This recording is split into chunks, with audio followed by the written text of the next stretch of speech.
sem voz, viu, pessoal? A gripe aí pegou todo mundo, né?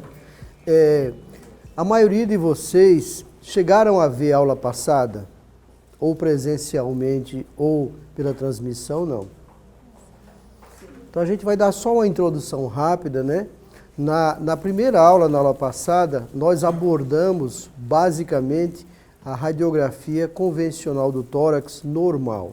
Como se avalia, quais os aspectos, por onde a gente começa, por onde a gente vai terminar, tentando dar uma base radiológica, né, e uma linguagem atualizada. Agora a gente vai começar a falar um pouco das doenças, um pouco de algumas situações. Obviamente que o diagnóstico funcional, que é o nosso caso, né, ou o diagnóstico de alguma doença, ele não é estritamente feito apenas por um exame de imagem, né? O exame de imagem ele é apenas um complemento. A gente continua batendo muito na tecla, né, que o exame físico, a utilização da propedêutica, a avaliação do paciente é sempre fundamental. Primeiro, o paciente. Segundo, o paciente. Terceiro, o paciente, né? O exame ele é apenas um complemento. Haja vista o próprio nome, o exame complementar. E eles servem para isso, para nos auxiliar, talvez na quantificação, na localização, no acompanhamento da evolução do paciente, mas certamente o exame físico, ele sempre vai estar em primeiro lugar, tá? Então vamos dar uma passada rápida, né, uma breve introdução, para a gente começar a falar das afecções pleurais. Na aula passada, né, nós abordamos a importância do exame de imagem, do exame convencional, que é o exame mais simples, que é a radiografia do tórax, que fornece, sem dúvida alguma, uma infinidade de informações, tanto a despeito das doenças respiratórias, quanto também a respeito das doenças cardíacas ou cardiovasculares.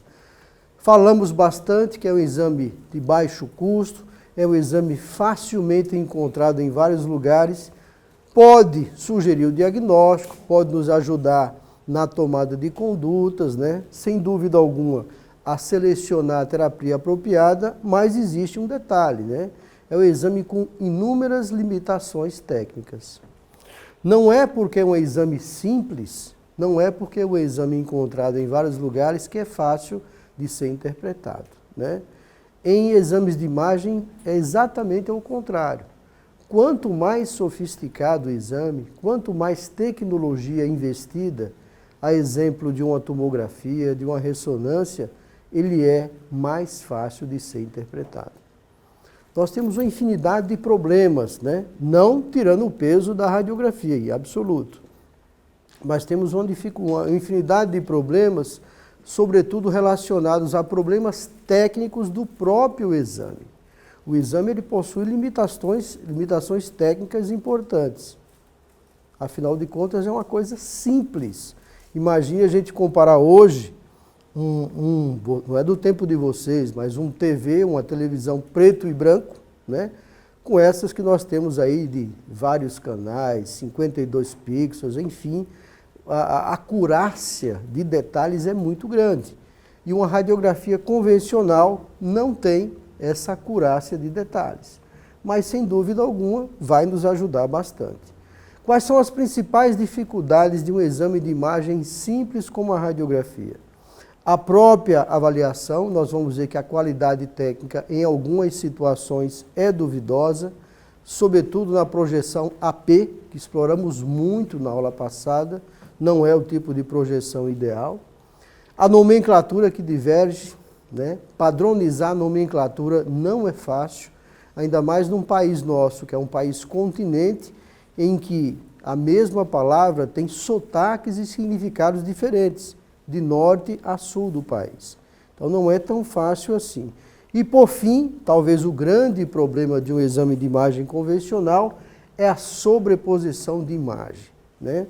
A técnica nem se fala, é isso que vocês têm num leito, por exemplo, fica difícil interpretar uma radiografia de péssima qualidade. E mais ainda, não sabemos o que está acontecendo lá atrás. Esse é o grande problema. Não temos a dimensão completa dos 360 graus, por exemplo, no indivíduo. A gente pega uma imagem dessa aqui, eu pergunto, isso é anterior, é posterior, é extratorácica, intrapulmonar? Fica difícil pela sobreposição de imagem. Mas vamos tentar deixar o exame mais simples possível. Isso aqui já foi dado na aula passada, viu, gente? É só uma breve revisão para a gente entrar diretamente no tema, né? Sabemos, e sabemos bastante, que a dificuldade, ou melhor, a passagem do raio-x por um determinado tecido, por uma determinada unidade, depende muito do que nós chamamos de fator de densidade radiológico. Quanto mais densa for uma substância, quanto mais denso for um tecido, maior será a dificuldade do raio atravessar. E é isso que exatamente forma a imagem do raio-x numa estrutura, num tecido. Tanto é que o grau de dificuldade ele difere de estrutura para estrutura ao atravessar no nosso corpo. Nos ossos, por exemplo, o grau de dificuldade é extremamente elevado. O raio tenta passar, tenta atravessar e não consegue na sua totalidade. Por isso que a imagem fica branca, fica opacificada, fica hiperdensa. Já em partes moles, líquidos, essa dificuldade é média, não é tão intensa assim. O raio consegue atravessar, mas deixa uma certa sombra, que nós chamamos de sombra isodensa, tanto para a parte mole quanto para líquido e gordura no nosso corpo. E por fim, a densidade mais baixa, próximo de zero, que é o ar. O raio passa com muita facilidade, atravessa e deixa aquela sombra escura, que nós chamamos de hipertransparência. Então, radiologicamente, as densidades comuns com a radiografia convencional são basicamente essas três. Para o osso, bastante opacificado. Parte mole, numa tonalidade meio cinza, né? Um meio entre a opacificação óssea e a hipertransparência do campo pulmonar. E é exatamente baseado nesse fator de densidade, nessa escala de densidade, que nós conseguimos fazer o diagnóstico em algumas radiografias. E é isso que nós vamos explorar, a dificuldade do raio em atravessar uma estrutura. Vamos bater muito nisso, principalmente no nível pulmonar, né? Lembrando mais uma vez que no osso vamos ter uma tonalidade mais clara ou opacificada, pela dificuldade ser maior. Nas partes moles vamos ter uma tonalidade média, semelhante a cinza, numa radiografia convencional, também dada pela média dificuldade de atravessar a estrutura, né? Os líquidos se assemelham em muito com as partes moles, é isso que nós vamos explorar na aula de hoje, principalmente quando abordarmos as coleções pleurais, e por fim, a hipertransparência, né? Ou a transparência, como queiram, que nós vamos encontrar tanto num tecido pulmonar sadio, quanto também em áreas de lesão pulmonar ou lesão pleural, como pneumotórax, bolhas pulmonares e hiperinsuflação. Vamos tentar separar isso aí para a gente entender melhor o que está acontecendo. Do ponto de vista radiológico, tá? Nós temos essas três possibilidades. Ou temos imagens de hipotransparência, ou temos imagem de transparência ou hipertransparência. Lembrando que a hipotransparência, também chamada de opacidade ou opacificação, pode ser normal ou patológica. Em que condições temos opacidades normais? Quando quando o raio tenta atravessar os ossos, as partes moles e os líquidos. Basicamente, coração, vasos e músculos constituem o que nós chamamos de opacidade normal em uma radiografia. Também temos opacidades patológicas. Imagine que o pulmão ele tem uma densidade muito baixa. Então, quando o raio passa no pulmão, ele atravessa com tanta facilidade que deixa a região escura, transparente ou hipertransparente. No entanto, se tivermos alguma estrutura com uma densidade maior do que a do pulmão, o desenho certamente vai ficar na tela. O desenho certamente vai ficar no campo pulmonar. A isso podemos ter consolidações, atelectasias, pneumonias, broncopneumonias. Temos as coleções pleurais, que vamos abordar muito hoje, e os nódulos pulmonares, desde os menores até os maiores. A imagem de transparência é a transparência normal do pulmão. E acima dela temos a hipertransparência. Está mais transparente do que é normal. É claro que é muito mais fácil diagnosticar uma opacidade do que uma hipertransparência dentro de uma área transparente. O contraste não é tamanho. É muito mais fácil fazer um diagnóstico de uma coleção pleural do que, por exemplo, uma coleção aérea, como um pneumotórax. Por isso que a gente tem que treinar o olho e treinar bastante para isso, né?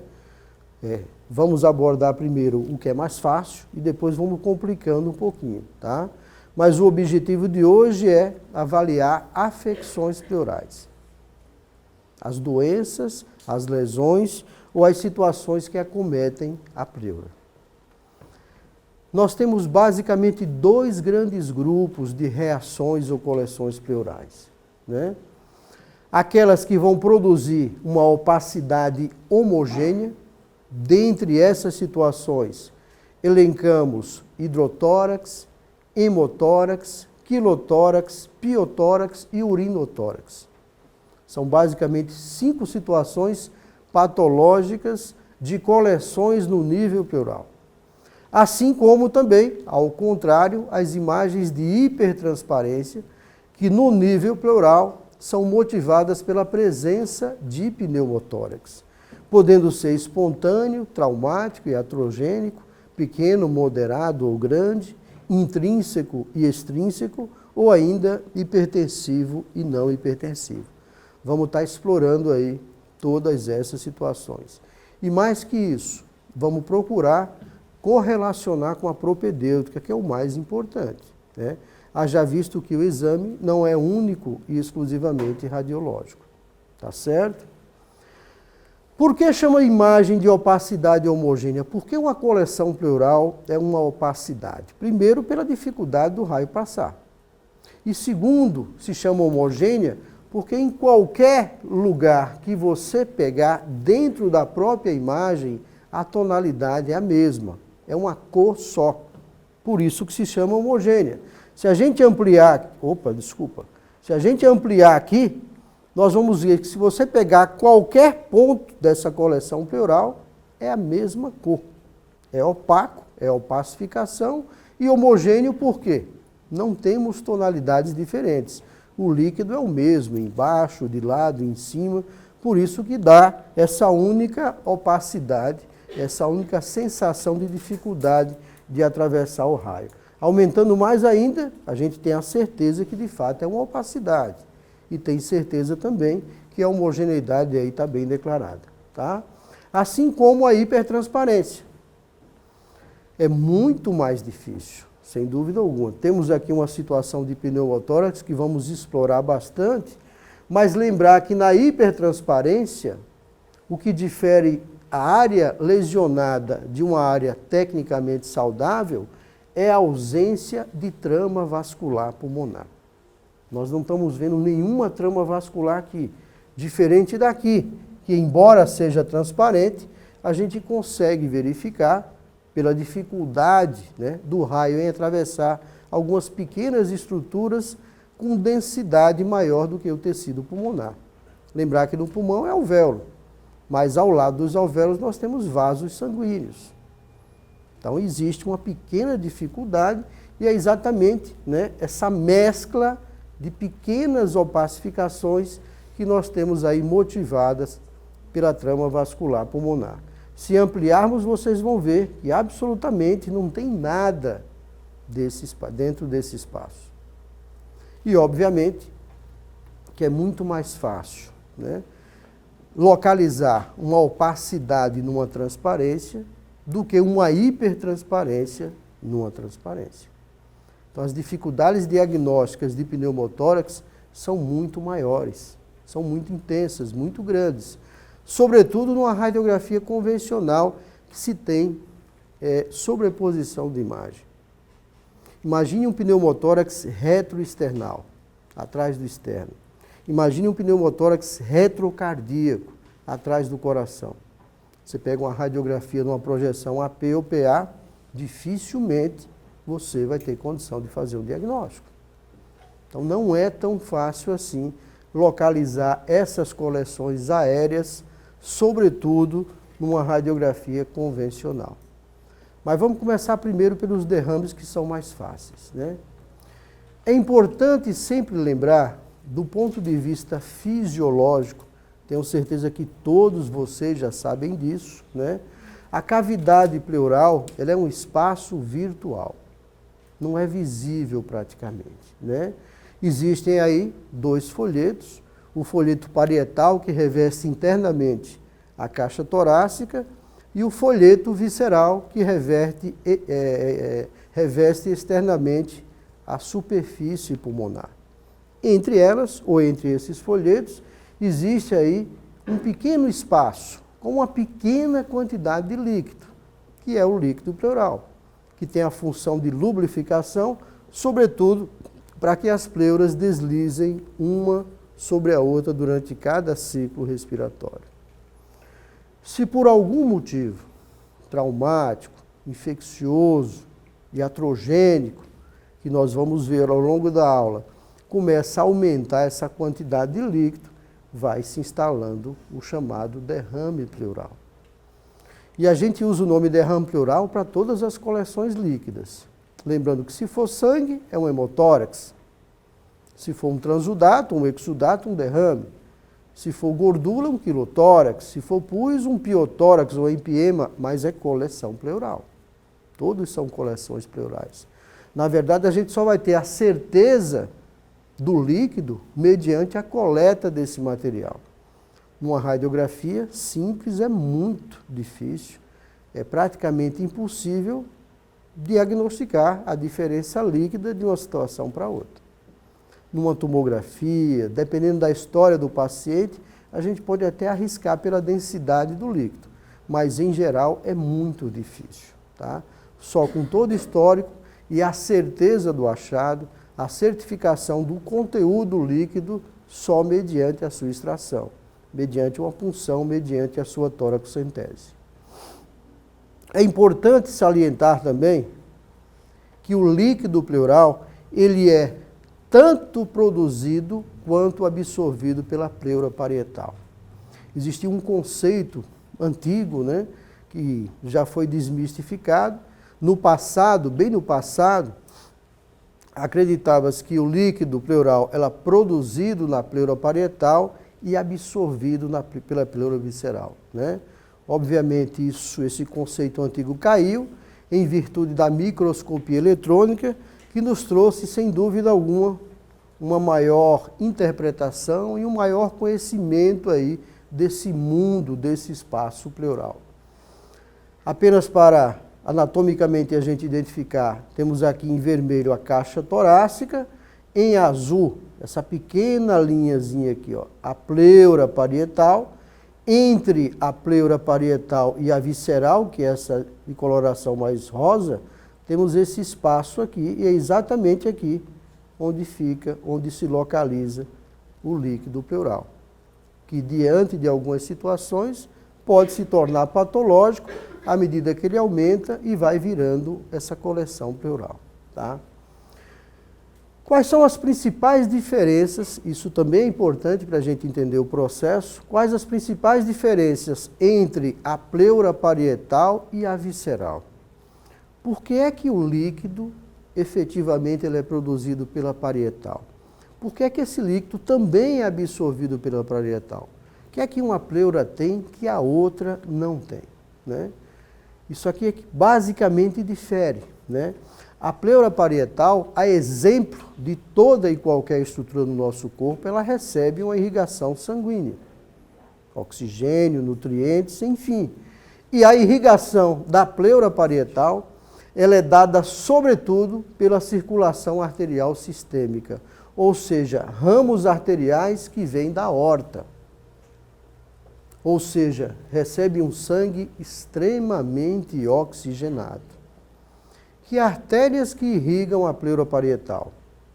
As intercostais, a mamária interna, as artérias pericardiofrênicas, artérias frênicas, musculofrênicas, cada uma em determinada região da pleura, mas todas oriundas da aorta, todas oriundas da circulação sistêmica. Sangue é vida, oxigênio é vida. Já a visceral, coitada, não tem essa capacidade. Tá? A visceral ela recebe basicamente sangue da circulação pulmonar. Lembrar que apesar de ser uma artéria, o sangue que passa na artéria pulmonar é um sangue rico em CO2, é um sangue hipercápnico. Ou seja, a nutrição da pleura visceral ela é muito ruim. Imagine um trabalhador que trabalha bem e ganha muito dinheiro, imagine o outro que não ganha nada, ou não ganha quase nada. Essa é a diferença de uma pleura para outra. Além da irrigação ser completamente diferente, basicamente quase todos os vasos linfáticos que ocorrem no espaço pleural, na região pleural, eles estão distribuídos, sobretudo, tanto na região do hilo, quanto na região diafragmática, mas da pleura parietal. Então, a circulação linfática propriamente dita, ela inexiste na pleura visceral. Então, a parietal é rica em linfático, a parietal é extremamente irrigada, a parietal também é extremamente inervada e, sobretudo, recebe sangue de boa qualidade. Então, são completamente diferentes. Então, não podemos exigir que a pleura visceral, coitada, que não recebe para isso, ela produza alguma coisa. Então, tudo isso vem, né, a contribuir na simples condição e na simples situação que a pleura parietal é completamente diferente da pleura visceral. E esse enriquecimento, né, essa oferta premente, contínua de nutrientes e sangue, torna a pleura parietal uma excelente trabalhadora. Então, ela tanto produz quanto absorve o líquido. Completamente diferente. Essa é a pleura parietal e essa é a pleura visceral. Não tem nada a ver uma com a outra. Não querendo fazer nenhuma comparação, mas é impossível também não desprezar a condição de uma para a outra. Tá certo? Então essa recebe bem e trabalha. A outra, coitada, não pode produzir tanto assim. Tá? Não faz isso, não faz isso. Enfim, do ponto de vista fisiológico também, precisamos conhecer o teor desse líquido, que é fundamental. Cabe lembrar que num adulto jovem, nós temos constantemente líquido nesse espaço pleural. Essas quantidades variam de 1 a 20 ml. Isso é o fisiológico, isso é o normal. No entanto, é importante lembrar que a produção é bem mais elevada. Nós produzimos, em média, 700 ml, próximo disso por dia. Então, se nós temos apenas de 1 a 20 e produzimos 700, significa que produzimos 700 e absorvemos também 700. Ou seja, esse líquido é frequentemente renovado. E esse líquido ele é composto de células mesoteliais, mas, sobretudo, monócitos, linfócitos, macrófagos. Só isso aqui já nos leva a pensar, opa, não é só deslize a função da pleura, não é só deslize a função desse líquido, não é só lubrificação. Parece que nós temos também uma função de defesa. E é exatamente isso que ele faz. É uma segunda barreira que nós temos no nosso sistema respiratório. Nós temos, em média, em torno de quase 5.000 células por ml de líquido pleural. temos uma concentração de proteína que não é tão elevada e uma pressão oncótica também que não é tão elevada assim. Por que esses valores são hoje extremamente trabalhados e conhecidos? Porque são utilizados na hora de diferenciar o conteúdo do líquido. Se é um líquido inflamatório, se é um líquido infeccioso, se é um líquido gorduroso, se é um líquido sanguinolento. Então é fundamental o conhecimento desses valores aí na hora de fazer o diagnóstico. Para se ter um derrame pleural, 3 situações podem ocorrer. Ou houve um aumento excessivo na produção desse líquido, ou houve, ao contrário, algum problema que reduziu essa diminuição na absorção do líquido, ou as 2 situações. Frequentemente, a primeira situação é a mais incidente, é a mais ocorrente, é a mais encontrada. Quanto à presença desse líquido, nós abordamos que temos uma infinidade de situações. O conhecido simplesmente como derrame pleural, né? O exudato ou transudato. É importante, gente, se conhecer o teor desse líquido, porque dependendo do conteúdo líquido, a abordagem, o tratamento, a conduta é completamente diferente uma da outra. Completamente. Tá? Podemos ter hidrotórax, que é um líquido extremamente seroso, hemotórax, composto de sangue, piotórax ou empiema, pus no espaço pleural, quilo, linfa gordurosa ou até urina no espaço pleural. Raríssimo, mas é possível. Então temos uma infinidade de situações que radiologicamente vamos interpretar como uma coleção pleural.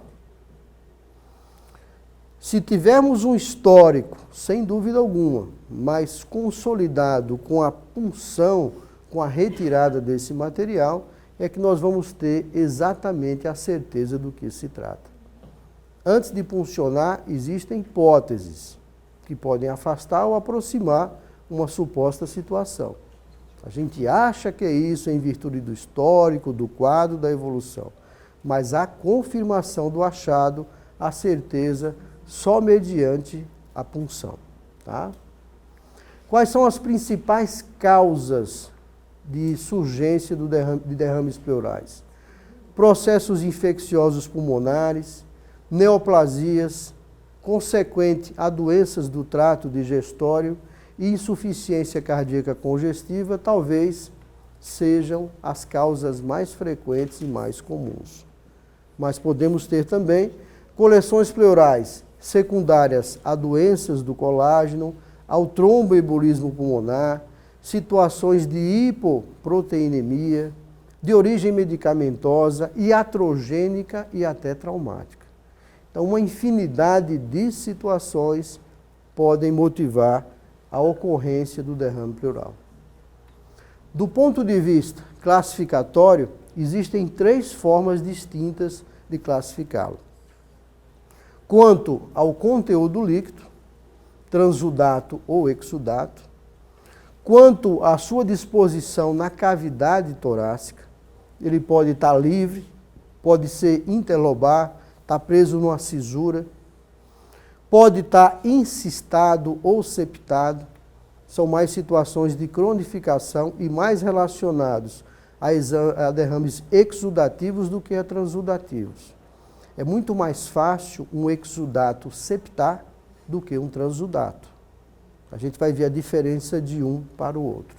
E quanto à sua magnitude, se ele é pequeno, se é moderado ou se é grande, se é extenso. Vamos estar abordando essas 3 situações. É fundamental, como a gente falou, saber o que é esse conteúdo. Tanto a conduta médica quanto a conduta fisioterapêutica são completamente diferentes nessas situações, né? É importante lembrar que o transudato ele é consequente de uma doença sistêmica. Alguma coisa ocorreu que houve uma falha no sistema. O problema não é na pleura, o problema não é pulmonar.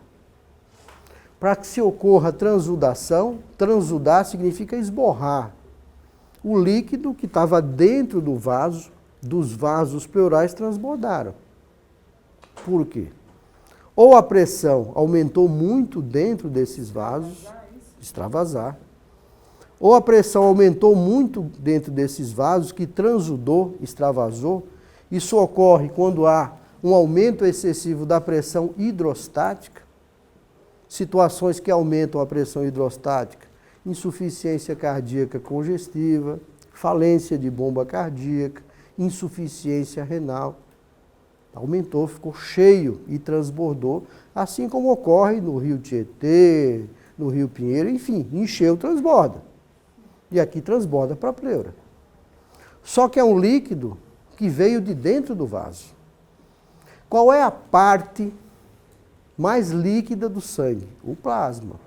O sangue é formado de células brancas, vermelhas e plaquetas, e formado do plasma. Então o plasma ele extravasa e inunda o espaço pleural. Essa é uma situação. Mas não é um líquido infectado. Não houve infecção local. Foi um problema longe, em outro território. O exudato não. Esse é um problema local. É uma expressão local. Ou seja, houve um evento inflamatório e infeccioso na pleura ou no pulmão. Isso aqui é produto de infecção. Enquanto esse aqui é um líquido límpido, esse aqui é um líquido infectado. Enquanto o objetivo nesse caso, no primeiro, é fazer com que o líquido volte para dentro do vaso, esse aqui precisa ser absorvido e eliminado. Então são coisas completamente diferentes. E é possível a identificação mediante o histórico do paciente, a evolução do paciente, mas sobretudo mediante a punção pleural, né? Existem critérios para diferenciar um líquido do outro. Por exemplo, o transudato geralmente é um líquido límpido, pode ser um pouco sanguinolento. Já o exudato é um amarelo citrino, aquele bem aceso, né? O transudato, praticamente, a leucometria é muito baixa, porque não é um líquido infeccioso. Já no transudato, a leucometria é extremamente elevada. O exudato tem uma baixa densidade, o transudato tem uma baixa densidade. Esse aqui é uma densidade bem mais elevada e assim sucessivamente. Uma infinidade de características completamente diferentes. Só em olhar de um para o outro a gente já observa grandes diferenças. Enquanto um líquido é menos viscoso, esse aqui é muito mais viscoso. Esse aqui é muito mais difícil de ser solucionado. Esse é muito mais difícil de ser resolvido. De uma forma muito resumida, imagine um paciente cheio de transudato, né? Está congesto o pulmão, congesto o espaço pleural.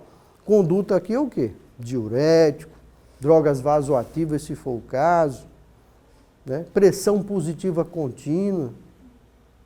Contínua. Esse aqui não, esse aqui é infectado, esse aqui é antibiótico. Completamente diferente. Nesse aqui, o objetivo é fazer com que o líquido volte para dentro do vaso. Nesse aqui, o objetivo é fazer com que o líquido seja eliminado. Isso aqui é infecção. Esse daqui com uma sepse, ou ele já está entrando numa sepse? Não necessariamente, né? Que é uma infecção no espaço pleural. Pode ser motivado por uma pneumonia e, obviamente, se essa infecção não for controlada, lá na frente pode se transformar num quadro séptico, sem dúvida alguma, que é a infecção generalizada. Só que entre o início e o fim existem várias fases aí a serem percorridas ainda, tá? Mas são líquidos completamente diferentes, com condutas completamente diferentes. No entanto, radiologicamente são muito semelhantes. Não dá para diferenciar um do outro apenas olhando para a radiografia. Existe uma suspeita, existe um histórico, uma evolução, mas há confirmação, mais uma vez, apenas mediante a análise direta desse líquido, que é feito com a punção pleural. Vamos voltar nesse assunto lá na frente, tá? Quanto à sua disposição, o líquido pode estar livre na cavidade, que é o mais frequente, é o mais comum. Geralmente na fase inicial ele está livre, ele não está preso, não está aderido. Geralmente o transudato ele está livre, o exudato pode septar, pode ficar preso, porque ele é mais grosso, ele é mais viscoso, ele é mais difícil de ser absorvido ou eliminado. Então ele fica mais tempo lá dentro. Esse aqui não, é mais fluido, né? O líquido pode estar na cisura ou, mais frequentemente, que é a situação mais difícil de cronificação é quando ele dá uma septada, uma encistada. É um líquido que está lá dentro há muito tempo, provavelmente parado, provavelmente numa condição de uma viscosidade aumentada, e aquela parte que era líquida vai se consolidando ou se solidificando. E o líquido vai ficando preso por aderências, por bridas. Obviamente que ele não vai ficar septado da noite para o dia. E obviamente que ele não nasceu septado, ele nasceu livre e com o passar do tempo ele cronificou. E é sempre importante dizer que é mais fácil um exudato septar do que um transudato.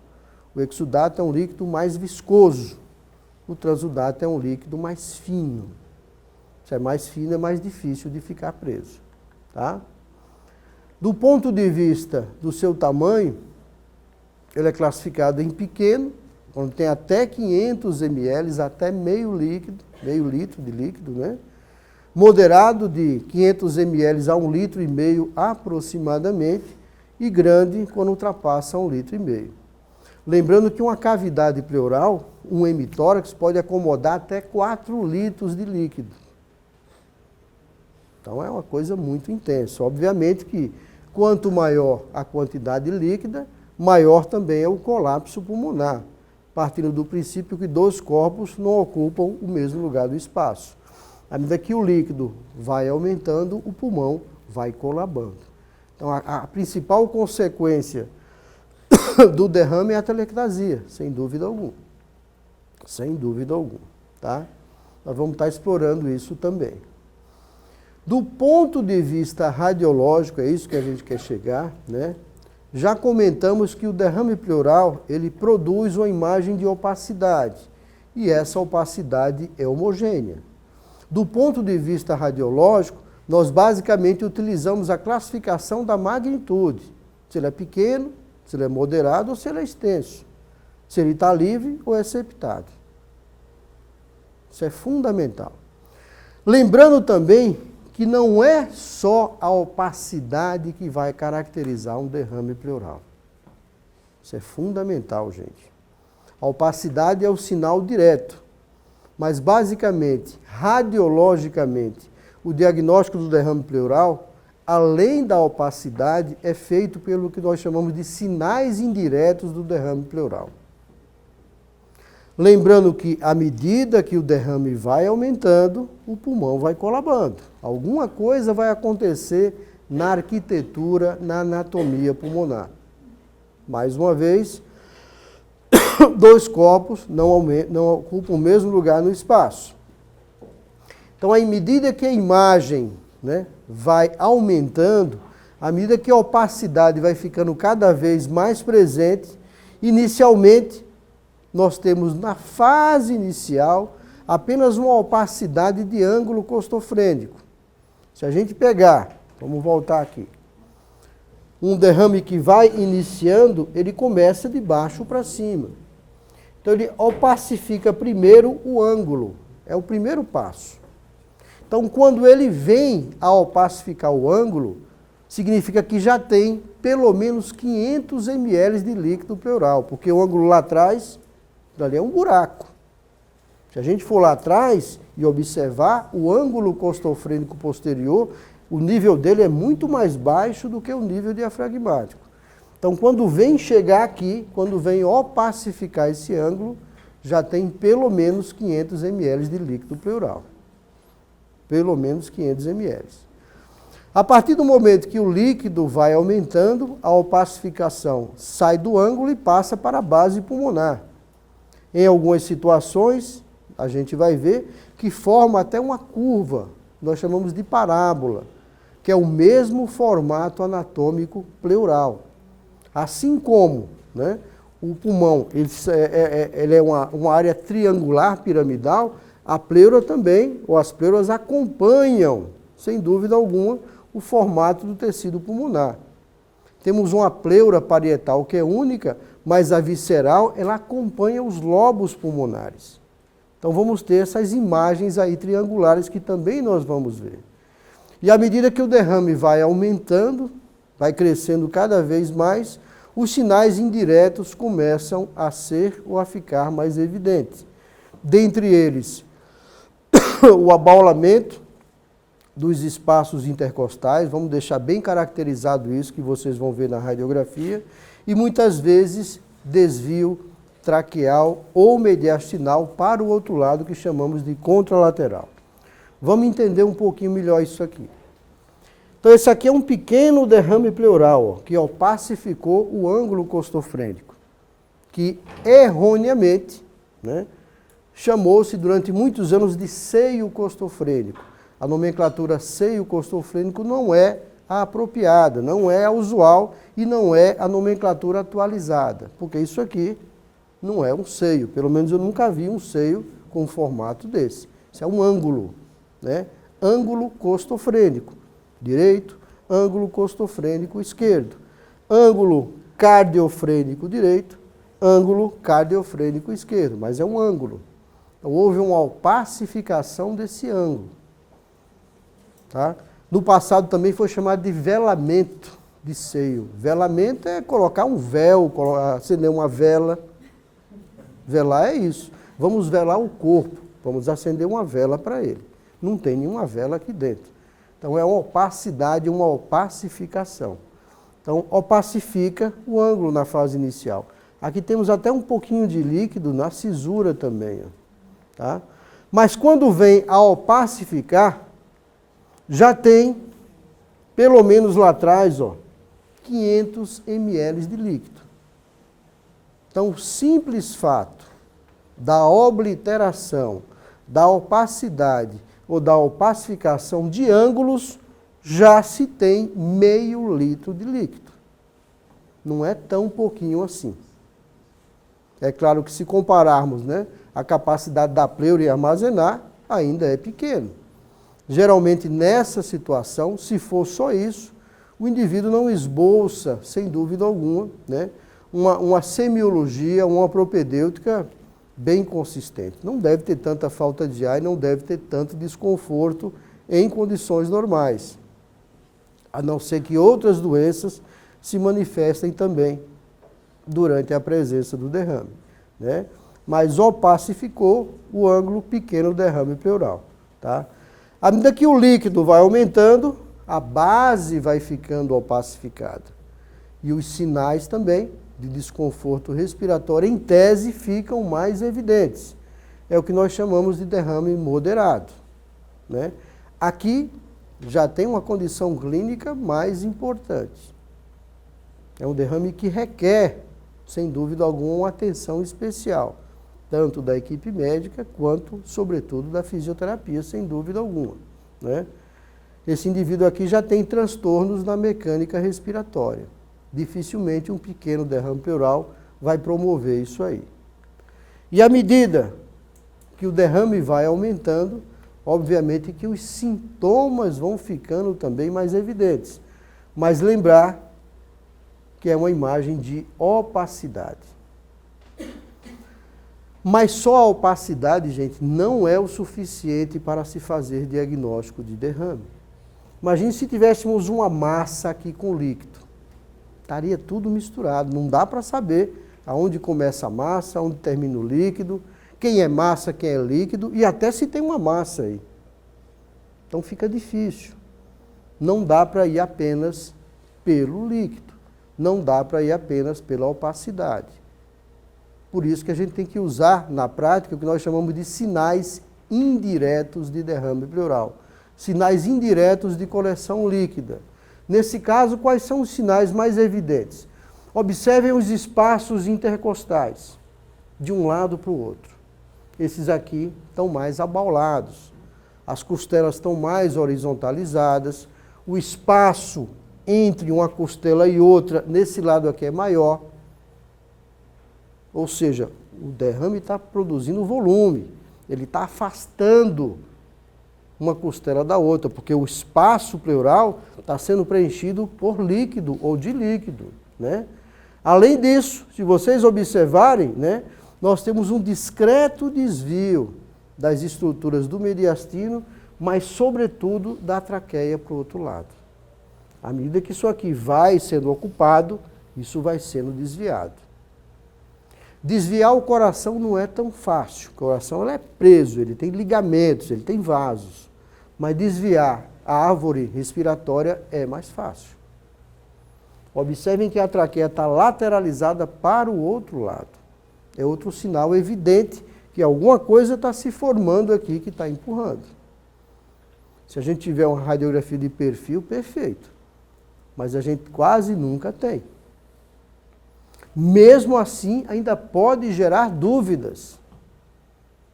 Por isso que é importante fazer uso da propedêutica associada à radiografia. Quem me garante que só tem líquido aqui? Aqui tem um mix de líquido e atelectasia. Então, tá, qual é o mais importante? É a atelectasia ou é o líquido? É o líquido, porque empurrou. Se fosse a atelectasia, viria para cá. Agora, tem mais alguma coisa aqui? É difícil. Numa radiografia simples e convencional, ficamos aí com algumas dúvidas, né?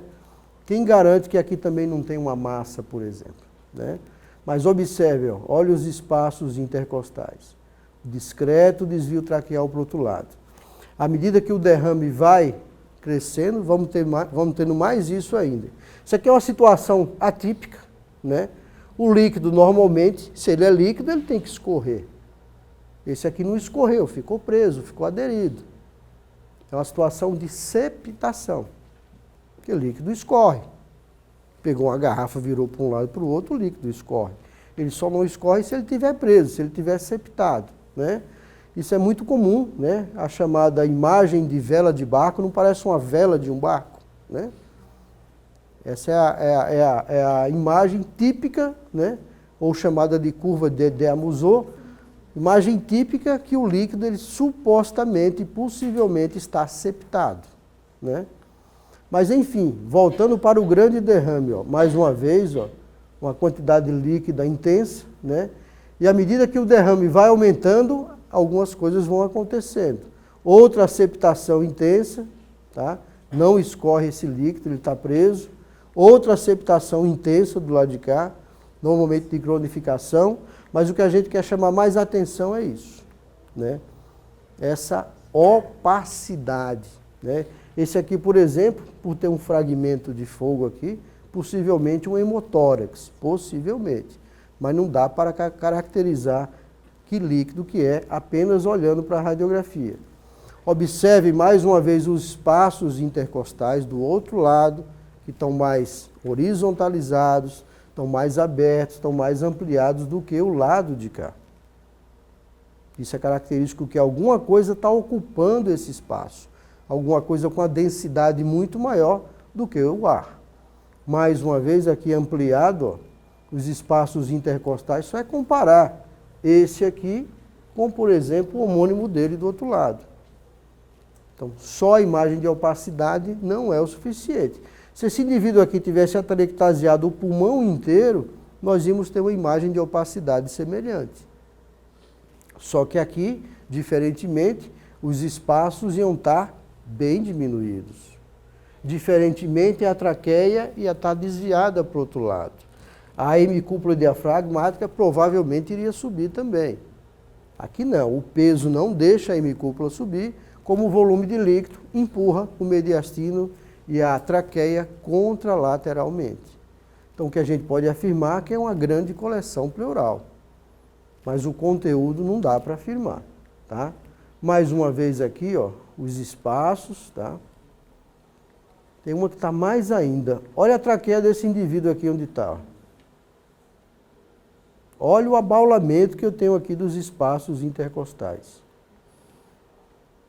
Então é a grande coleção líquida.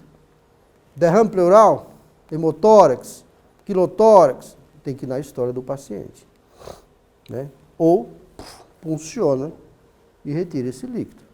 Aí sim você vai ter, sem dúvida alguma, a certeza do que está fazendo. Mesmo assim, será que é líquido ou não é? Fica ainda a dúvida. O que fazer? Coloca o indivíduo de lado. Tanto para uma radiografia, por exemplo, ou para fazer um exame físico. Porque o líquido ele vai escorrer. Essa é a tendência do líquido. O líquido escorre. Então colocou o indivíduo de lado, faz uma radiografia, ó, tá lá. O líquido escorreu, de fato só era líquido, está livre a base pulmonar. Mesmo que você não queira fazer uma radiografia, avalia seu paciente sentado e repete o mesmo exame com o paciente virado de lado. Vai ser outro paciente, mudou tudo. A propedêutica é completamente diferente. Vamos estar explorando isso também nos próximos slides aí, tá? Mais uma vez, ó, deitou, a tendência do líquido é escorrer, tá? Imagine se o líquido está septado, aí não vai escorrer. Então, colocar o paciente de lado não vai funcionar tão bem assim. Então, nesse caso, a melhor opção é um exame de imagem, sem dúvida alguma, com maior acurácia, com maior poder de resolução, que é um simples ultrassom de tórax. Exame que pode ser feito à beira-leito, rapidinho, né? Com ele se consegue localizar, quantificar, o diagnóstico é muito mais seguro. E se for um derrame septado, se quiser puncionar, dá para fazer sob visão direta, ou marcar a pele do paciente, enfim, fácil, fácil, fácil. Sem dúvida alguma, o ultrassom ajuda muito. No entanto, sempre batemos nisso, tá? Só a toracocentese é quem vai documentar o achado. Só ela que certificadamente vai dizer o que é que tem naquele líquido, qual é o conteúdo daquele líquido, para que, sem dúvida alguma, a providência eficaz seja adotada, tá? Se vai ser puncionado, se simplesmente a conduta vai ser expectante, ou se vai ser drenado. Geralmente, derrames pleurais de repetição ou grandes coleções pleurais geralmente requerem drenagem, tá? No ultrassom, perfeitamente, ó, não vamos aqui explorar o ultrassom, mas dá para perceber. Se a gente comparar essa imagem com ela, aqui nós temos, ó, um pedaço do pulmão, uma parte do pulmão direito, aqui embaixo uma telectasia colabando o pulmão e aqui nesse meio aqui, ó, nessa área mais hipertransparente, diferentemente da imagem gerada pela radiografia, a imagem parece que é a contrária, né? A hipertransparência identifica líquido no ultrassom. Na radiografia é a opacidade, é exatamente o contrário, né? Aqui nós vamos ter o derrame pleural. Então, uma agulhinha ali, ó, esvazia, tira um pouco, vai para o laboratório, faz uma análise sem dúvida alguma e vem rápido o resultado, tá? Ou na própria hora do exame também pode-se fazer essa coleta ou o esvaziamento, se for o caso. Ou ainda também optar pela drenagem, dependendo da quantidade de líquido, tá?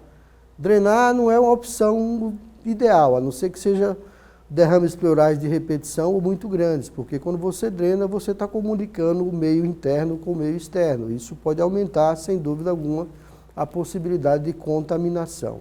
Mas é um procedimento que tem uma relativa segurança, né? Só resumindo, quando o derrame pleural é pequeno, a gente tem apenas a opacidade do ângulo costofrênico. Quando ele é moderado, além da opacidade que se estendeu para a base, nós temos também a possibilidade de formação daquela curva motivada pelo formato da pleura. Quando o derrame pleural é mais extenso, temos a opacidade de todo o hemitórax, mas principalmente os sinais indiretos, que são abaulamento de espaços intercostais e, sobretudo, o desvio contralateral do mediastino. Se é em perfil, temos a opacidade do ângulo costofrênico posterior, lá atrás, lá na parede torácica. E, se for o caso do decúbito lateral, o líquido pode escorrer na pleura, tá? Mas só a radiografia não é o suficiente, não é o método mais seguro. Sempre importante confirmar isso através da propedêutica. E vou mais além. eu acho a propedêutica mais segura do que um simples exame de imagem.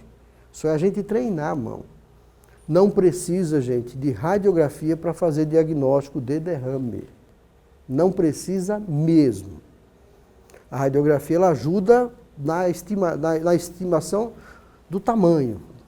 Esse derrame é moderado, é grande, ela pode ajudar, assim como na localização e assim como se existe septação ou não. Mas com a propedêutica dá para se fazer o diagnóstico sem grandes problemas. Do ponto de vista semiológico e propedêutico, o que é que a gente espera encontrar no indivíduo portando derrame pleural? Se for um derrame pleural moderado a intenso, obviamente vamos ter transtornos na mecânica respiratória. Aquele derrame pleural pequenininho, esse dificilmente vai causar algum impacto para o indivíduo.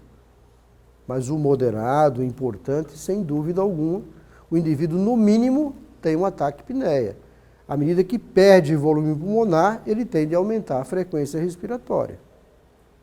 Isso é uma condição de defesa, né? Sem dúvida alguma.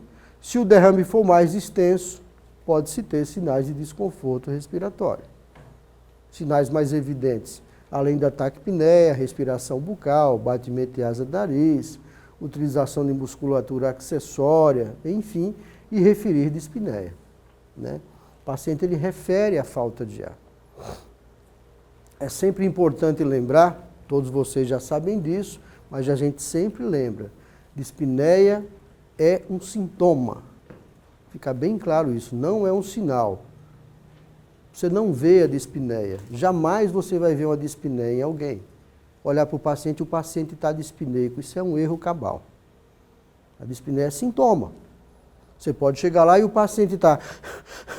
O senhor está cansado, seu João? Não. O paciente está taquipneico, tem sinais de desconforto, mas não refere dispneia. Não refere, é sintoma.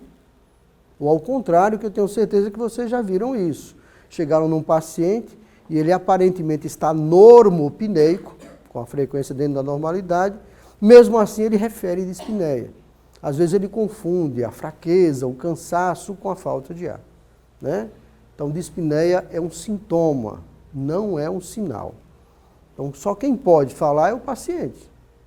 Se seu paciente falou que está com dispneia, tá bom, ele está referindo dispneia, né? Outra vez eu vi essa semana numa prova, paciente taquidispneico. Eu digo, aí lascou mais ainda, porque estão misturando um sinal com um sintoma. Não existe essa palavra taquidispneia na língua portuguesa. Está misturando um sinal com um sintoma. Ele pode estar taquipneico e referir dispneia, mas as duas coisas juntas não dá para associar, tá? Sinal e sintoma. Enfim, refere dispneia, pode ser que isso ocorra.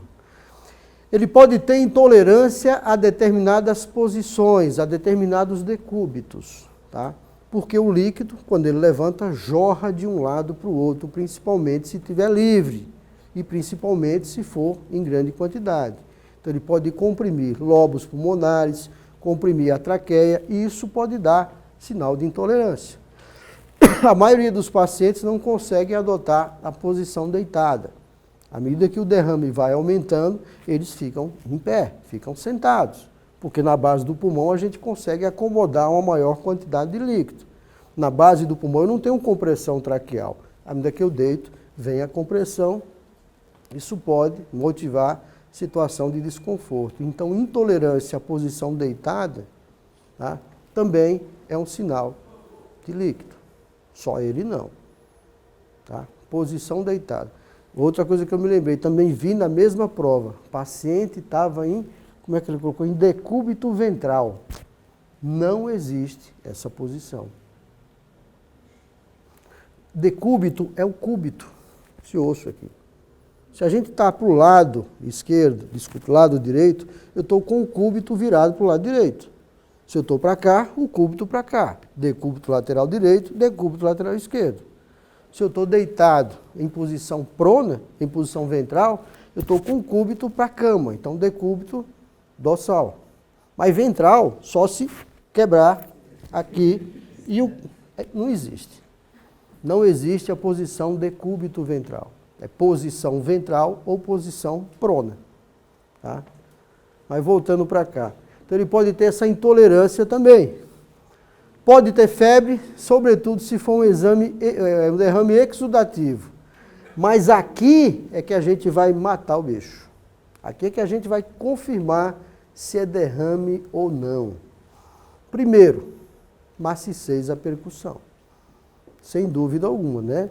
Lembrar que o exame físico respiratório, ele é composto e exatamente nessa ordem de inspeção, palpação, percussão e ausculta. Primeiro a gente inspeciona, depois palpa, depois percute e o último é a ausculta pulmonar. A ausculta serve tão somente para você confirmar os achados anteriores. A ausculta é a última fase do exame físico. Muitas vezes a gente pede para um colega avaliar, o cara vai auscultar. Eu não estou pedindo para auscultar, estamos pedindo para avaliar. Avalie o paciente primeiro. Né? Então, do ponto de vista de percussão, existe uma tendência à maciçez. Estamos percutindo em cima de uma área derramada, uma área que perdeu ar, perdeu volume aéreo. Estamos em cima de uma coluna líquida. Então o som vai estar bem abafado. É o que nós chamamos de maciço. Né? Ou é maciço ou é timpânico. Também ouço às vezes submaciço. Eu digo, qual é a diferença do submaciço para o maciço? Ou é maciço ou não é. Né? Então, tendência é a macicez na percussão. Do ponto de vista palpatório, ainda temos o frêmito tóraco-vocal, o chamado 33. Né? E lembrar que 33 não é com estetoscópio, é com a mão. É frêmito tóraco-vocal, ou frêmito vocal tátil. Nós vamos detectar vibração, não é som. A ausculta da voz é outra coisa. Então, geralmente, o frêmito está diminuído. Frêmito é o quê? A gente fala, as cordas vocais vibram, isso vai sendo transmitido pela via aérea, superfície pulmonar, e a gente consegue captar essa vibração, sem dúvida alguma, com a mão na caixa torácica. Só que aqui eu tenho uma coluna líquida no meio. Então a onda sonora vem e é amortecida pela coluna líquida. Então vamos ter um frêmito efetivamente bem diminuído no local do derrame. E por fim, a ausculta pulmonar. Só o som pulmonar abolido não é patognomônico de derrame.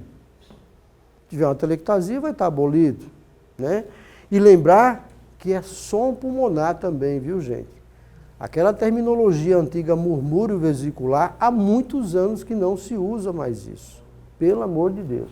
Se ainda usam, rasguem e enterrem. Som pulmonar ou som respiratório. Murmúrio é lamento, murmúrio é choro, pulmão não chora nem lamenta. Né? Então, som pulmonar. Então, o som pulmonar ou som respiratório, como queiram, está diminuído ou abolido. Mas só isso também não é o suficiente para caracterizar o derrame pleural. Aí sim, você faz uso de um artifício que funciona muito bem, que é pedir para o sujeito falar, a ausculta da voz.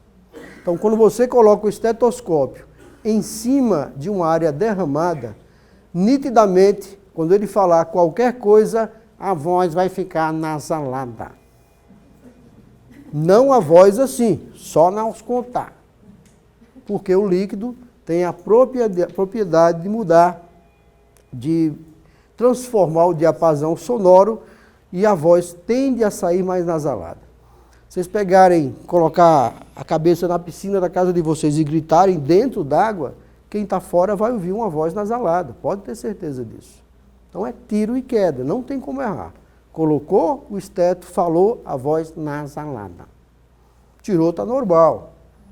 Se tirar e continuar nasalada, aí é lesão de nervo laringeu recorrente, aí é outra coisa. Né? Mas geralmente a voz é nasalada. A isso damos o nome de egofonia. Então, egofonia presente é característica de líquido pleural. Egofonia presente. Tá? Podemos fazer isso com o indivíduo sentado, podemos fazer isso com o indivíduo deitado. Se o derrame, se é de fato é líquido, e se esse líquido está livre, quando você vira o cidadão, modificou tudo. Tudo está diferente. Modificou tudo, né? O som pulmonar mudou, o frêmito mudou, tudo muda. Então, simplesmente com esse cuidado de virar o paciente ou avaliar em posições diferentes. Tá certo? Lembrando que no pequeno derrame se tem pouco ou nenhum achado, né? À medida que o derrame vai aumentando, sem dúvida alguma, é que esses achados ficam mais persistentes. Para finalizar, né, só lembrar, é importante lembrar, quando se vai percutir, gente, ter o cuidado de não colocar a mão, é só o dedo, porque a mão abafa o tórax do paciente. Só o dedo entre os espaços intercostais. Se é uma suspeita de derrame, pede para ele respirar fundo, faz uma apneia inspiratória e percute. Então você vai aumentar o contraste entre a área aerada e a área derramada. Fica mais fácil de você fazer o diagnóstico. Se é um pneumotórax, faz o contrário. Esvazia e percute, porque o pulmão sadio vai reduzir o volume pulmonar. O pulmão, o lado com pneumotórax, se mantém expandido. Então o hipertimpanismo fica mais fácil. Tá? Mas tem que fazer isso, que fica muito mais fácil de fazer o diagnóstico. Não tem como errar. E absolutamente não tem como errar. Tá? E não tem mesmo. Se fizer a coisa certa, não tem como errar. Aonde você atirar, vai acertar. Pode ter certeza disso. 5 minutos, 10 minutos, doutor Elias? 10 minutinhos, vamos lá. O domínio cada vez mais premente da ventilação mecânica. Enfim, isso aqui, por exemplo, ó, é uma bolha, um enfisematoso. Ó. Olha o tamanho dessa bolha. As bolhas não são frequentemente visíveis numa radiografia. Essa tá, porque essa aqui é uma coisa absurda. Olha o tamanho da bolha. Né? E, obviamente, que rompendo, a quantidade de ar dentro da bolha vai extravasar para o espaço pleural. Tá? Olha aqui uma blebs. Ó. Isso aqui são bolinhas subpleurais. Ó. O indivíduo nasce com isso, sabe Deus por quê, mas nasce. Tem gente que nasce com o pé torto, tem gente que nasce com bolha no pulmão. Né? Então estouram essas bolinhas e motivam pequenos pneumotórax. Né? Causa comum, né? Fratura de arco costal, ó, impacto, né? Motiva aí pneumotórax de maior quantidade, sem dúvida alguma. Isso dói, que não é brincadeira. Ferimentos por armas perfurocortantes, armas de fogo, tudo pode motivar, sem dúvida alguma, o pneumo. Difícil é achar essa linha aqui, né? Não é tão fácil assim. Não é tão fácil. Mas, enfim, ele pode ser classificado também de acordo com a comunicação broncopleural, extrínseco ou intrínseco, ou aberto ou fechado. Extrínseco, o ar veio de fora para dentro. Ou seja, é a pleura parietal que foi lesionada. Muito frequente, como já citado aqui, após retirada de dreno torácico. Muito frequente. O paciente, na hora de tirar o dreno, já devem ter visto, ele tem que respirar fundo. Para quê? Deixar o espaço pleural o mais positivo possível. Prender e para evitar com que o ar entre. Né? Mas você não consegue positivar tanto o espaço pleural e às vezes até entra. Por isso que é importante, às vezes, pressurizar, né? Para colocar, para evitar a entrada desse ar. E se por acaso entrou, se foi após a retirada, utilizar uma pressão positiva para forçar a saída dele. Você vai empurrar. Aproveitar enquanto existe um orifício para sair. Né? Porque depois só sendo absorvido ou drenado. E o intrínseco, esse é um problema, né? Esse quando o ar vem de dentro do pulmão para o espaço pleural. Esse é um problema, né?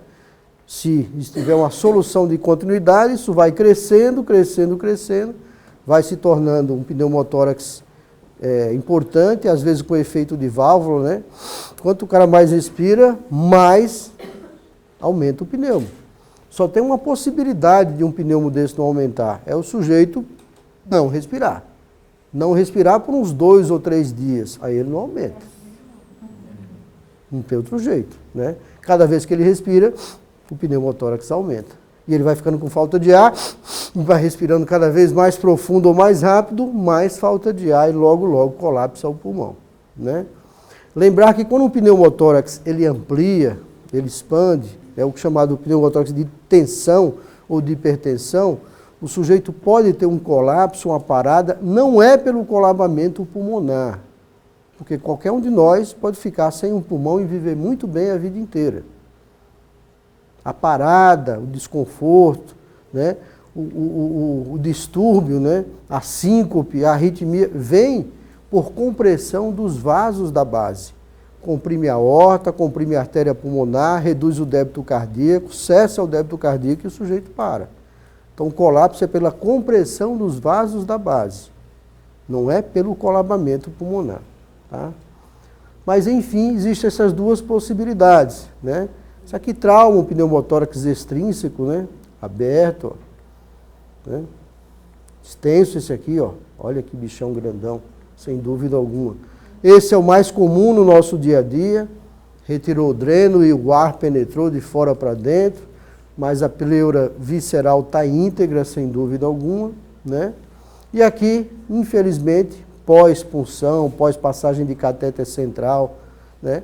Obviamente que a prática, né, reduz muito esse tipo de iatrogenia, que vem caindo cada vez mais. Né? As pessoas estão dominando cada vez mais, sem dúvida alguma, a passagem de catéteres aí. Né? Mas ocorre. E os dois, as duas situações, intrínseco e extrínseco. Isso aqui é uma bomba. Isso é uma bomba. Né? Isso é uma bomba, sem dúvida alguma. Do ponto de vista radiológico, a gente classifica pelo tamanho. Se ele é pequeno, se ele é moderado ou se ele é extenso, pela sua magnitude. Né? E quanto menor, mais difícil de ser diagnosticado. Quanto menor, mais difícil. Esse é o grande problema. Né? Embora o sujeito, às vezes, não tenha nenhum sintoma, não refira nada, às vezes é um pequeno pneumotórax que motiva o seu aumento. É esse que muitas vezes não aumenta, mas que nós, fisioterapeutas, ao instalarmos ventilação não invasiva, podemos criar um grande problema. Podemos criar um grande problema. Não é verdade? Ou, às vezes aumenta e aumenta muito. Com o simples fato de introduzir um CPAP, um binível, enfim. Por isso tem que ser feita uma análise muito criteriosa antes da gente introduzir qualquer pressão positiva em indivíduos que têm suspeita, possibilidade, fragilidades ou risco de pneumotórax. Né? E muitas vezes uma radiografia em posição frontal, a PUPA, às vezes não revela. Você pode ter um pneumotórax retroesternal, retrocardíaco, que você não está vendo na projeção frontal, nem AP, nem no PA. Né? Mas achar uma linha aqui, gente, não é nada fácil. Né? Aqui a gente tem trama vascular, mas aqui não tem. Mas é difícil, é difícil. Quanto menor, mais difícil, né, de ser diagnosticado. Né? E quando é pequeno assim, também não tem necessidade de intervenção. Quando um pneumotórax ocupa menos que 25% da cavidade torácica, em geral, ele não produz nenhum sintoma, a não ser que o indivíduo tenha outras comorbidades. Mas, em geral, perder 25% da expansão pulmonar por causa de um pneumotórax, em geral, não tem indicação de drenagem, punção, porque não dá desconforto. Então, se perde muito pouco e o restante que fica é suficiente. Por isso que a gente fala muito. Às vezes tem um paciente que tem uma coitada de uma telectasia, meu Deus do céu, que às vezes é pequenininha, ou até moderada, avaliar, mas ela é a culpada de tudo. O cara está hipoxêmico, com falta de ar, referindo dispneia e a telectasia é a culpada. Será que é só a telectasia? Você tira um pulmão inteiro, não tem falta de ar nem hipoxemia, por que a telectasia é a culpada disso? Então não deve ser só ela, deve ter mais coisa. A incidência de embolia pulmonar, por exemplo, no dia a dia é altíssima. Só que a gente não vai atrás do diagnóstico. O diagnóstico é muito caro.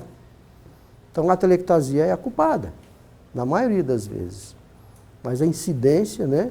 Existem trabalhos hoje que datam que 70% dos pacientes que fazem cirurgias cardíacas evoluem com embolia pulmonar. 70%.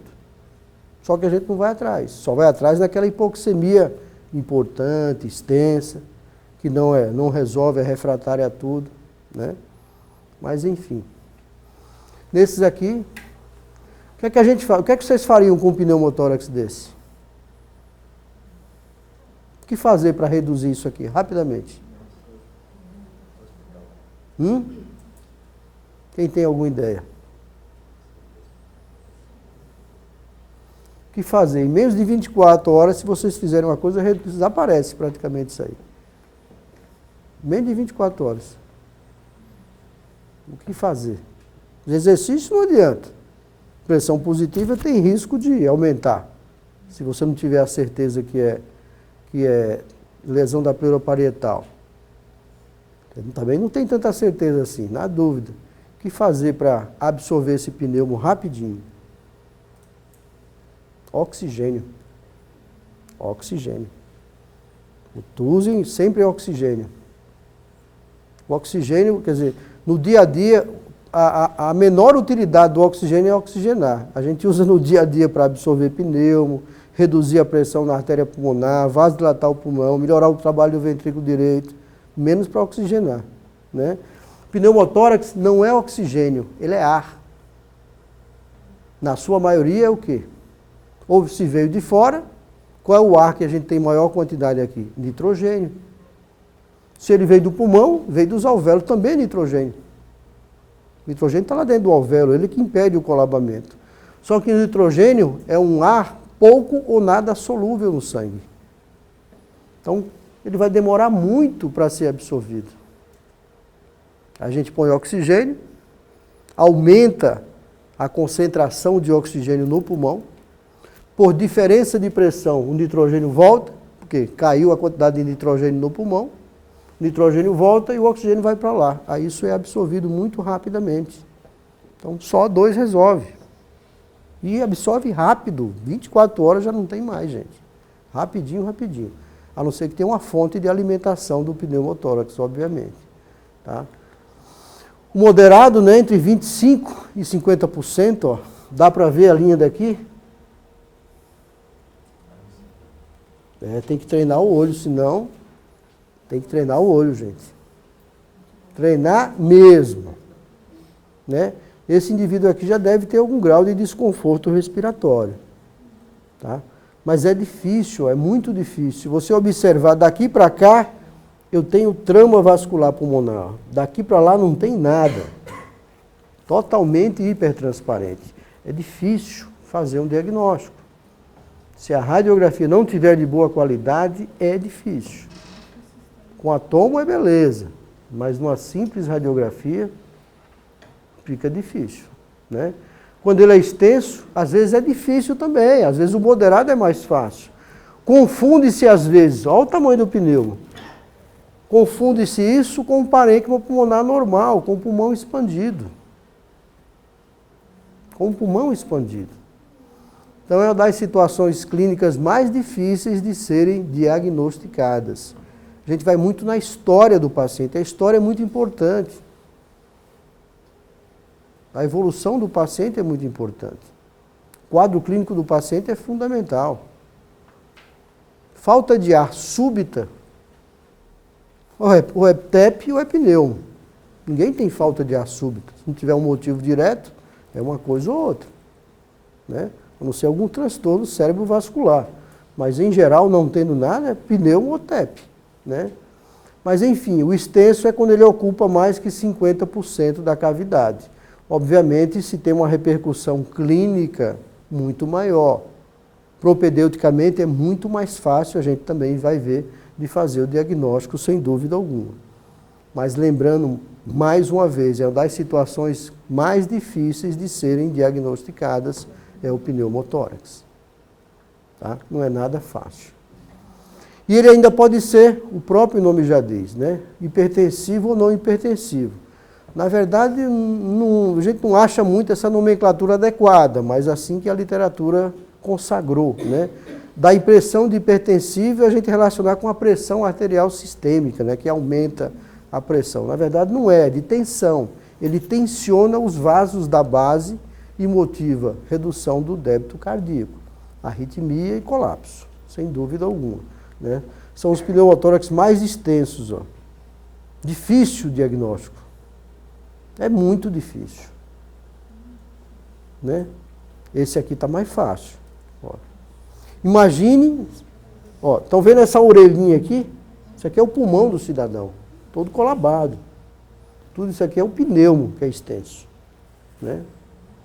Então, imagine um sujeito hiperinsuflado, um DPOC, você fazer um diagnóstico. Se um lado é hiperinsuflado, no outro está hipertransparente, olha a dificuldade.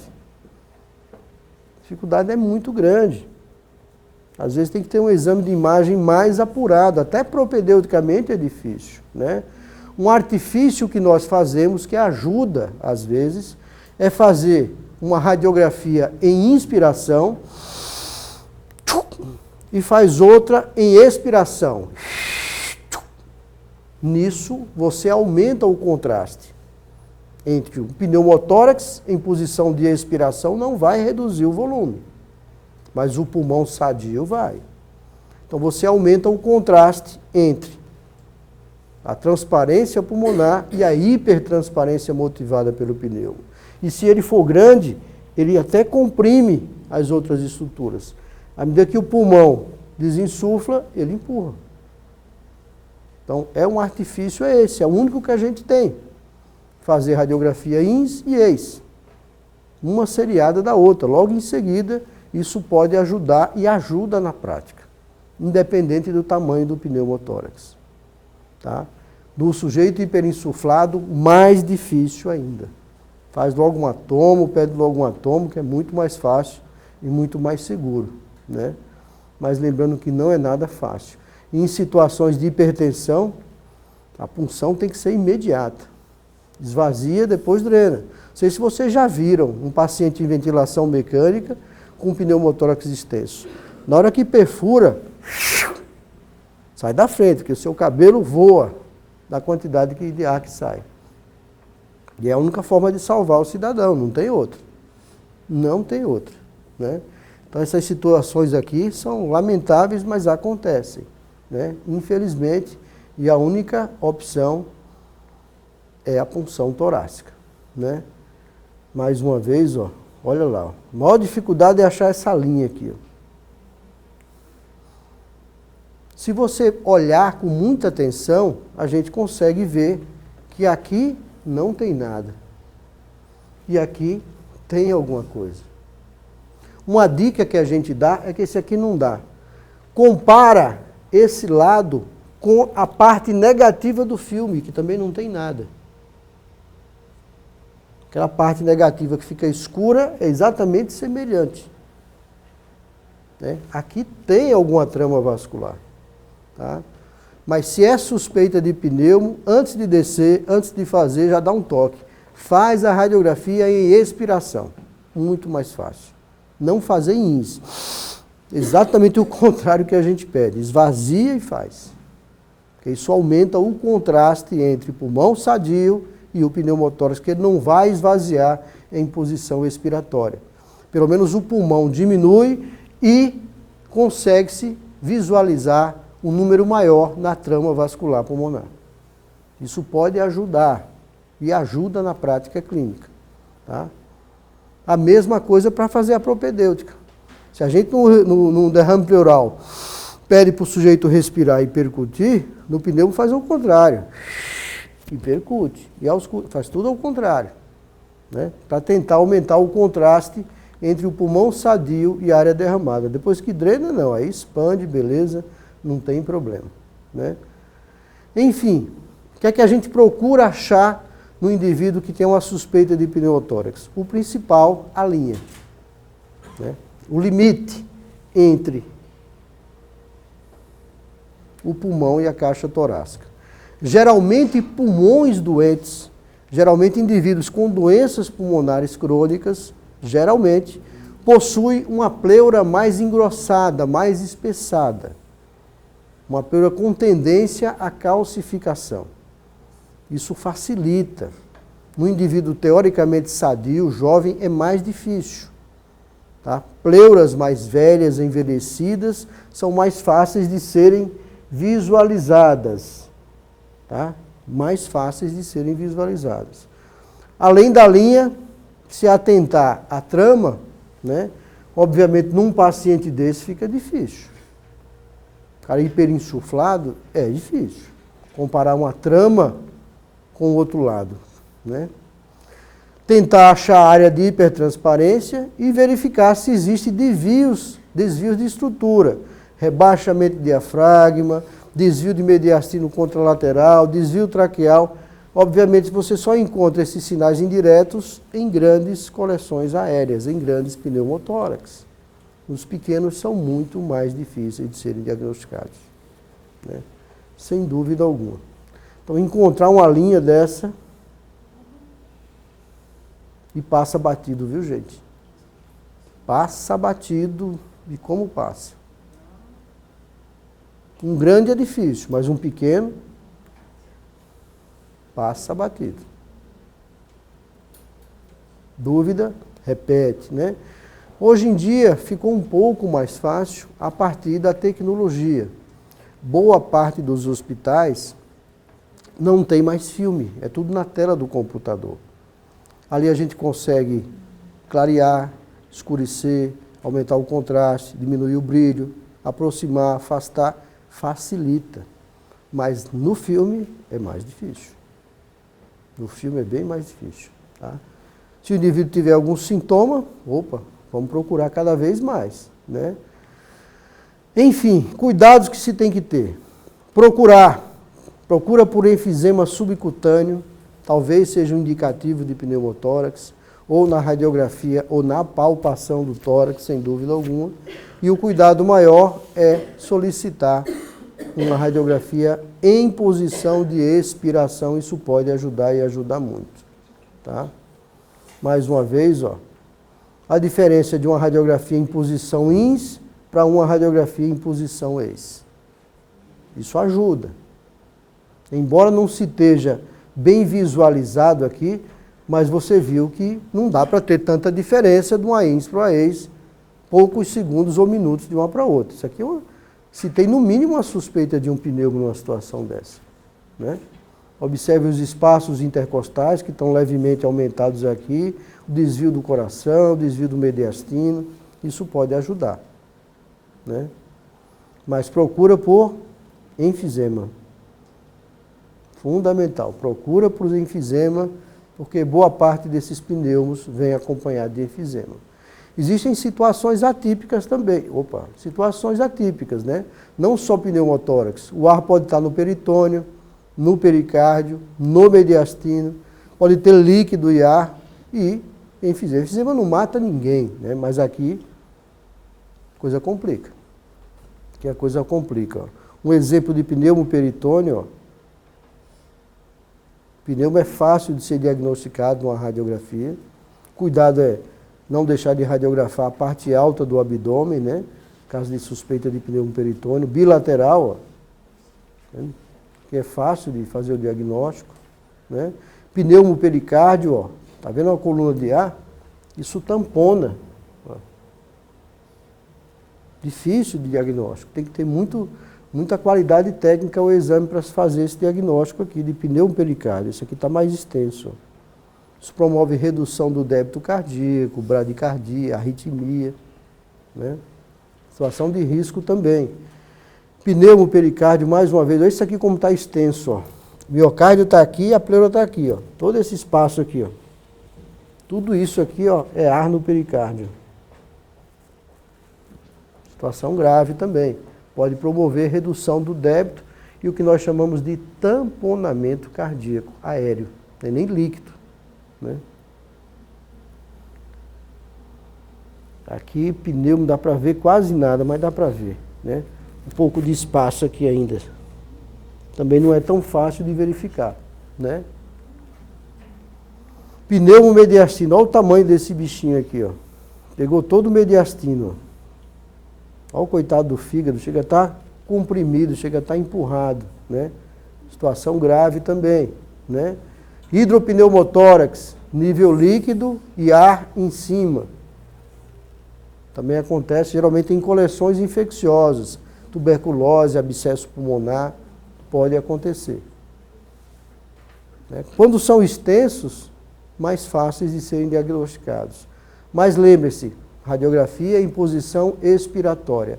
expirou, diminui esse volume pulmonar, a coisa empurra para lá, a traqueia desvia, o coração desvia um pouco se tiver espaço, né? Mas certamente facilita o contraste entre uma área normal e uma área com pneumotórax. Tá? E o enfisema, procura por ele, né? Palpa o paciente na radiografia, vai atrás. Onde tem fumaça, tem fogo, gente. A possibilidade de ter um pneumotórax é grande. Ah, tem enfisema. Da onde veio mesmo esse ar? Da onde veio mesmo? Principalmente aquele enfisema que persiste. Por que ele não foi embora? Porque tem uma fonte de alimentação. Alguma fístula, alguma fenda, alguma coisa está motivando a presença dele, porque ele não vai embora. Então, onde tem fumaça, tem fogo. Embora a radiografia não dê para perceber, o ideal é fazer uma tomografia para procurar bolhas, áreas de pneumo, enfim, fístulas, o que danado for. Mas tem que aparecer o motivo aí disso aí. Né? Onde há fumaça, há fogo. Olha que enfisema enorme, né? Enorme, enorme. Tá? Esse aqui é interessante, olha como está rebaixada essa hemicúpula. Tem alguma coisa aqui que está comprimindo que não dá para ver. Alguma coisa. Tá? Qual é a cúpula mais elevada, a direita ou a esquerda? Nenhuma das duas. A esquerda é que é baixa. A direita não é elevada. A direita está no lugarzinho dela, certinho, viu? A esquerda é baixa por causa do peso do coração. O coração pesa.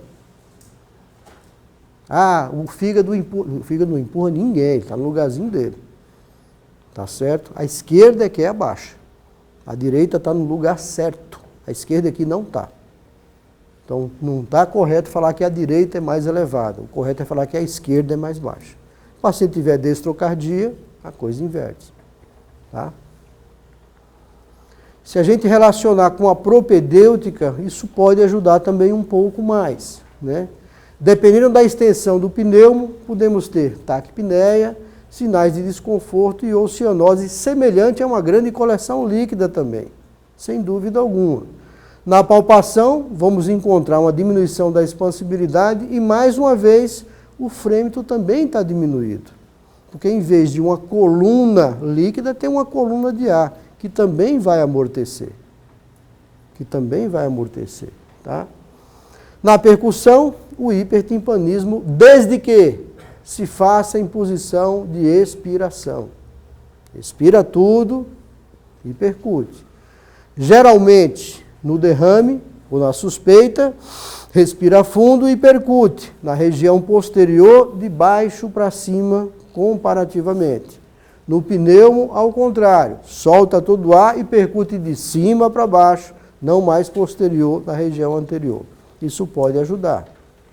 Mesmo assim, tem que ter um ouvido e uma mão extremamente treinados, né? Porque a ausculta não revela muita coisa. Esse é o grande problema.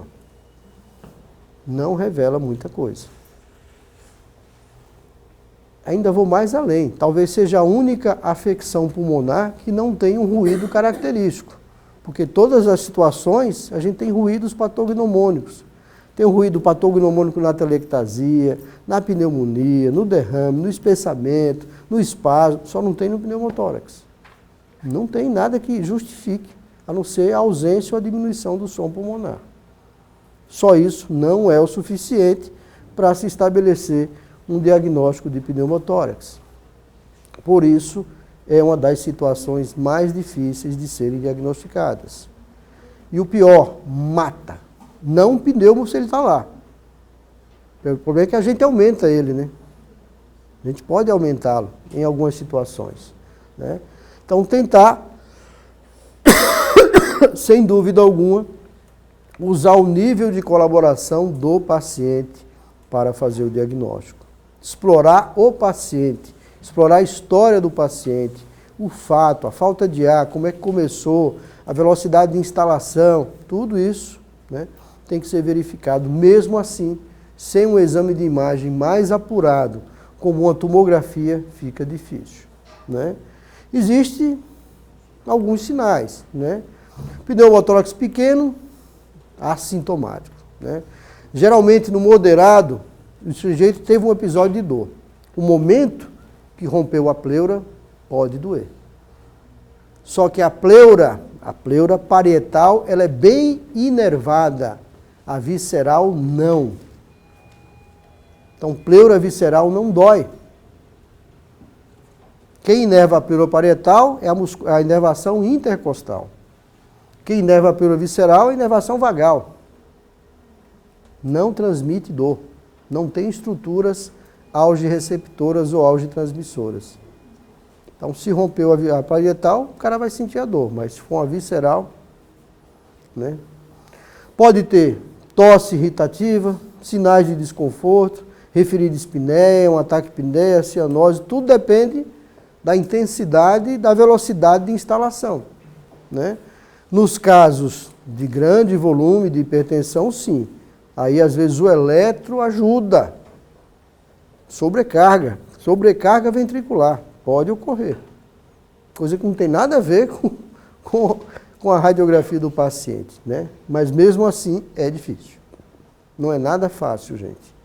Não é nada fácil fazer um diagnóstico de pneumotórax. E na suspeita, a drenagem tem que ser o mais rápido possível. Funciona, depois resolve o que faz. Principalmente se o paciente estiver bastante sintomático, né? Colocar oxigênio ou só oxigenoterapia não resolve, por quê? Requer tempo de absorção.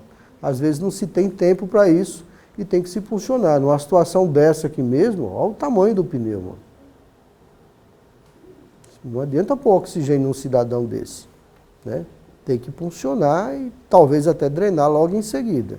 Mas de imediato, a punção torácica, sem dúvida alguma, que é feito por um cirurgião da equipe, enfim, com muita maestria e com muito conhecimento. E depois, se puder drenar, está resolvido o problema. Né? Está resolvido o problema.